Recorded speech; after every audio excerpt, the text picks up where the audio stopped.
Hello ladies and gentlemen, my name is Faring Nanda, lead game designer of Larian Studios. I will be demonstrating the user interface to you today. If you press the I button on the keyboard, you access the inventory. In the inventory screen we have multiple tabs on the top. We have the quest log, which of course consists of the active quests. Clicking on them will expand the quests to reveal more information about them. We have the closed quests, and we have a log for the dialogues. Again, clicking will expand so the player can read back what he did. We have the skill tree. Skill tree shows a diagram of all the available skills to the player. On the top right we have the skill points that the player has to spend. With the plus and minus button you can add or remove skill points. If you do so, an accept and revert button will appear down there. The inventory consists of the equipment screen. This is where the player can equip and unequip armor pieces. If you click on a slot, all the corresponding armor pieces in your inventory will pop up, enabling the player to select from these to equip them.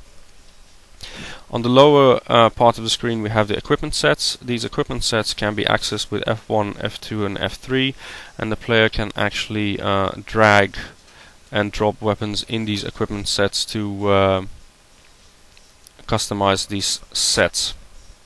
On the right part of the screen we have the stats of the player.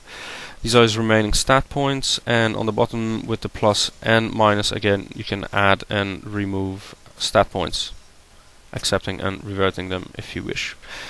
The inventory is divided in weapons, armor, jewelry, consumables, quest items and miscellaneous, this being keys, reagents, enchantments and such.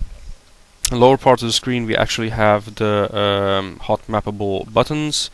These buttons correspond with the 1 to 8 buttons on the keyboard.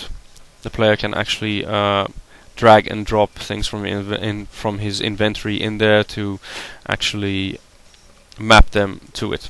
We're now going to go in the game. My armor updated.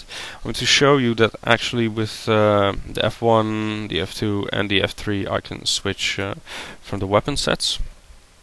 I'm going to talk to the trader to show you the trade menu.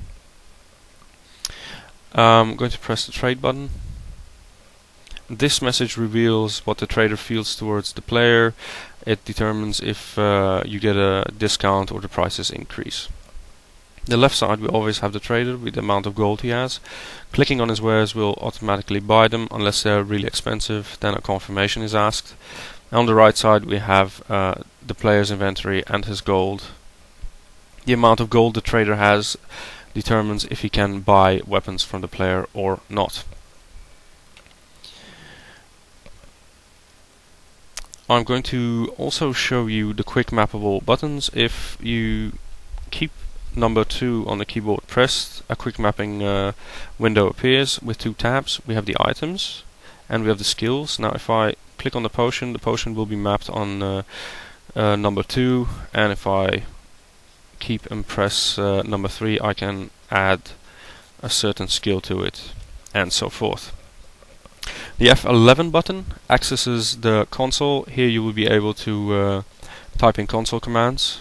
And of course the F10 button brings up the alternating menu with which you can load, save, access inventory and exit the game. I hope you enjoy the game. Good luck.